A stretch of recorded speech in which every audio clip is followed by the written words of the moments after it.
Hello. Good morning mga idol. So, welcome po dito sa amin, dito sa Nebesi ha. So, sa amin na hindi pala sa amin, sa kaibigan ko. Dito tayo sa Nebesi ngayon. Dumala ako sa kaibigan ko.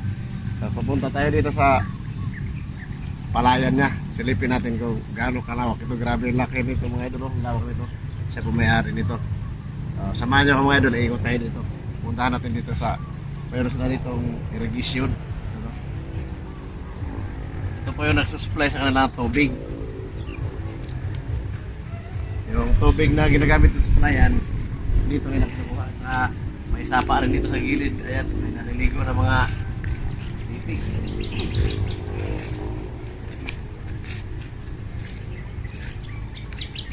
Ito po yung gawa niya mga idol.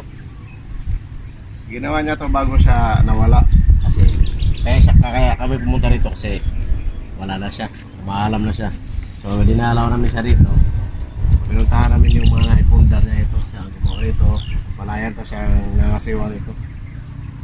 So napakalawak pala dito ng area niya. Sayang at iniwan lang niya.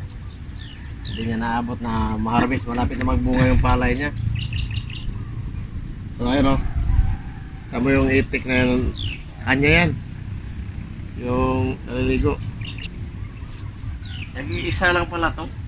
Kasi sinalubong niya yung agos ng tubig oh. Yung agos ng tubig pababa ron, sinalubong niya. O hanggang dito pa yan. Yan, ito. Sa kanya pa to ulit. Dito.